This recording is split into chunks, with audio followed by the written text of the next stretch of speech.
estoy pensando en María del Carmen. Hablamos siempre de Manuel de Falla. Y estoy pensando en alguien que se va a un autoexilio con la hermana. Digo, qué relación fuerte y de protección, quizá mutua, que existía entre los dos. ¿Por qué no me hablas un poco de esa relación y de ella? Sí, esa relación existía, efectivamente era una relación mutua, porque ella le cuidaba a él. Eso era muy habitual en esa época, que bueno, era una hermana soltera y bueno, pues cuidaba al hermano. Pero yo me he dado cuenta que no, que más bien era al revés, que era la protección era del hermano hacia ella. Es que él siempre se sintió muy protector de sus hermanos. Él se ocupó también de que su hermano pequeño Germán tuviera una carrera universitaria.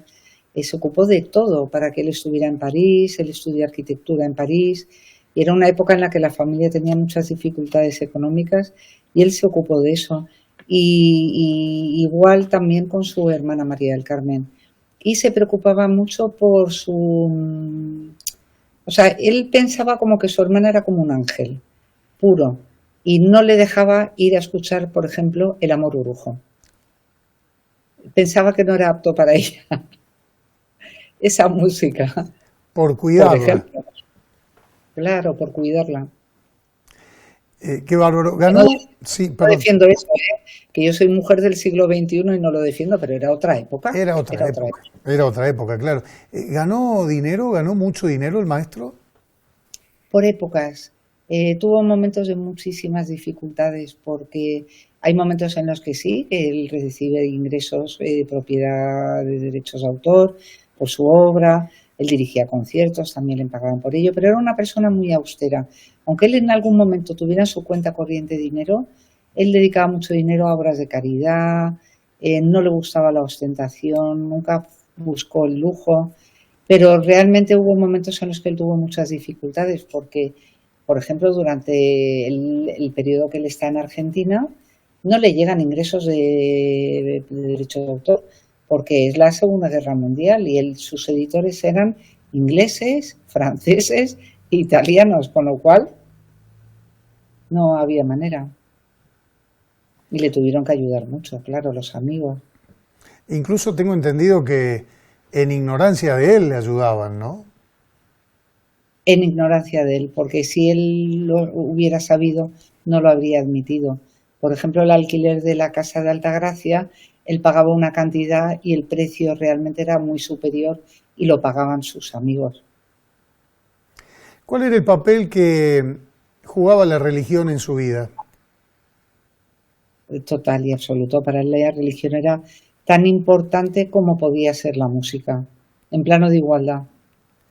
O sea, para él eran sus dos mundos, la música y la religión. Además tenía una religiosidad muy auténtica. No era superficial, ni no, era muy auténtica. Y mucho de esa integridad moral que se habla de Manuel de Falla, que era una persona con una integridad excepcional en todo, viene de su fe cristiana, llevada al extremo, es decir, era muy consecuente con lo que él sentía. ¿Qué objetos tenemos allí en la fundación que pertenecieron al maestro? No tendríamos toda la noche para contar todo lo que hay en la fundación. Es que hay muchísimo. Hazme una selección, a ver.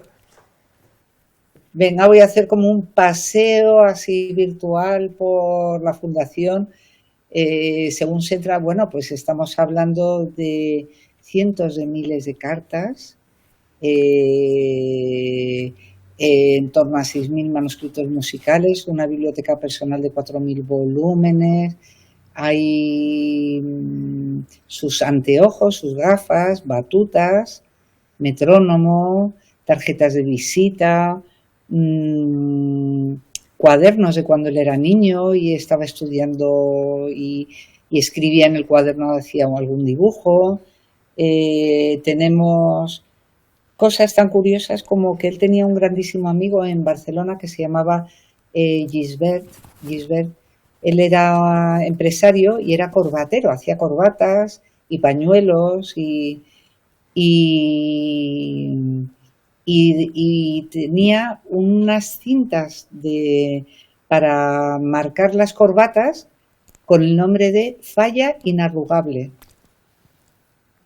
Vaya, y tenemos el rollito con las cintas de esas corbatas para marcar esas corbatas. Bueno, hay maravillas. Hay autógrafos de Federico García Lorca, claro, dibujos de Picasso, cartas de Stravinsky, sus primeros manuscritos musicales, la última fotografía que se le tomó, por ejemplo. Es que hay recetas de cocina de su hermana.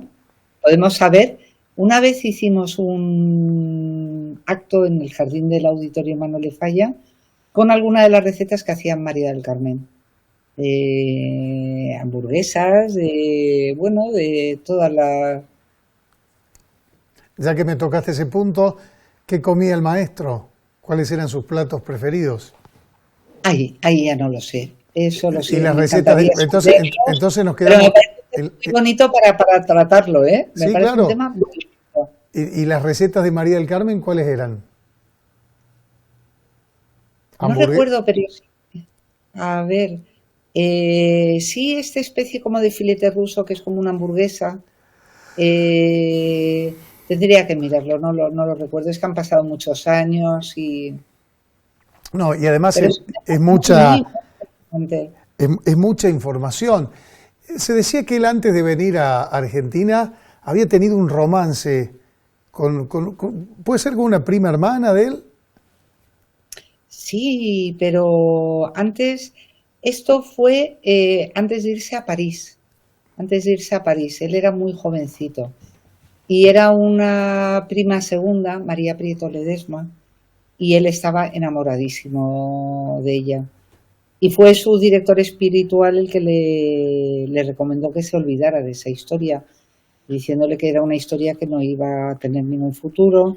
Era una época además en la que la familia se había arruinado y bueno. Y entonces yo creo que parte de ese sentimiento de frustración amorosa está recogida en La vida breve. O yo por lo menos así lo siento cuando lo escucho. Pero luego es muy bonito porque la vida da muchas vueltas. Y resulta que pasados los años, Manuel de Falla se va a vivir a Granada en el año 1920 y ella acaba casándose con un granadino, Federico Olóriz, y también va a vivir a Granada. Y retoman relación ya cuando ya son mayores. Y hay una película muy bonita que se puede ver, en nuestra página web está, en nuestra página web hay una parte que es YouTube. Y ahí hay una película que está él sirviendo el té, muy divertido, en un reducido grupo, y ahí sale ella de mayor, María Prieto Ledesma. ¿Aparece el maestro ahí? Sirviéndole el té a ella en el jardín de la Casa de Granada. ¿Cuál es la dirección de la página? Es www.manueldefalla.com. Ya la vamos a ver ahí. Sí, además es muy bonito porque hay otra fotografía que está leyendo un libro, otra que está encendiéndose un cigarrillo. Es que merece la pena, ¿eh? Qué hermoso poder verlo al maestro Manuel de Falla. Me nombraste recién a Picasso. ¿Tuvo relación con Picasso? Sí, pero no tuvieron amistad. Yo creo que eran muy diferentes, muy diferentes. Pero sí, claro, tuvieron relación para el sombrero de tres picos. Picasso hizo todos los decorados y los figurines. Vamos, y Manuel de Falla la música. De hecho, hay un momento en el que le piden a Manuel de Falla que componga una parte para que se pueda lucir más el telón del sombrero de tres picos. Y así lo hace. Cuéntame esa relación que tenía con Federico García Lorca y cómo impacta en él la muerte de García Lorca. Terrible, terrible.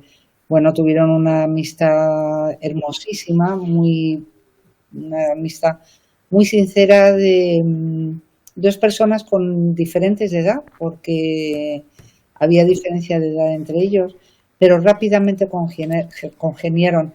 Es que Federico García Lorca él quería haber sido músico. Y Manuel de Falla, por su parte, quería haber sido escritor. Cuando Federico García Lorca se entera que Manuel de Falla se va a vivir a Granada, le faltó tiempo, con lo entusiasta que era, para ir, llamar a la puerta y presentarse. Y a partir de ahí ya nació esa amistad tan estrecha que tuvieron y bueno, para él el asesinato de Federico García Lorca fue un impacto muy doloroso del que no se recuperó. Porque yo he oído en Argentina personas decir, pues creo que fue a Raquel Aguirre de Castro, la mujer de Juan José Castro, que cuando se hablaba de Federico García Lorca le cambiaba la cara. ¿Él hizo después alguna manifestación sobre la muerte, sobre su enojo, sobre estas circunstancias, sobre lo que esto le provocaba? No, silencio absoluto. Yo creo que silencio absoluto. Y dolor muy profundo, claro. Pasa que, y no me refiero puntualmente a la figura de Falla, sino a las circunstancias generales de la vida. Porque yo cuando he estado en España he contado que venía de la ciudad de Falla y no lo conocen a Falla. Incluso pasa en Altagracia. Pero digo, ¿es algo normal del signo de los tiempos, del avance de los tiempos, algo que pasó hace mucho, donde ya las nuevas generaciones lo han olvidado o no? Pero ¿puedo hablar de Falla o puedo hablar de tantos otros intelectuales de esa época? Depende de quién sea, porque yo soy madre de 3 hijos y les interesan mucho ciertos personajes y es que hay diferencias. Pero sí, en general, la verdad, yo puedo decirlo, que por desgracia parece que la televisión, las redes, los teléfonos, un tipo de vida ha ganado la partida a otro tipo de vida. Es algo que en esa época ya lo veían venir y lo decían.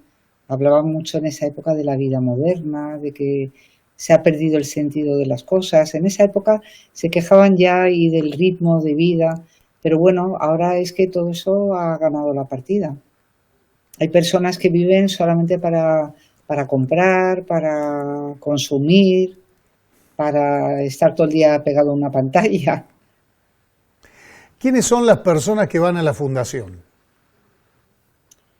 Bueno, vienen por generaciones, digamos, vienen jóvenes estudiantes que están estudiando música, vienen ya personas licenciadas que quieren hacer su tesis doctoral, vienen ya profesionales que ya están en lo alto de su carrera pero van a escribir un libro sobre Manuel de Falla o un artículo o que van a hacer una conferencia y vienen muchos músicos también, un pianista, un clarinetista que viene a consultar una partitura.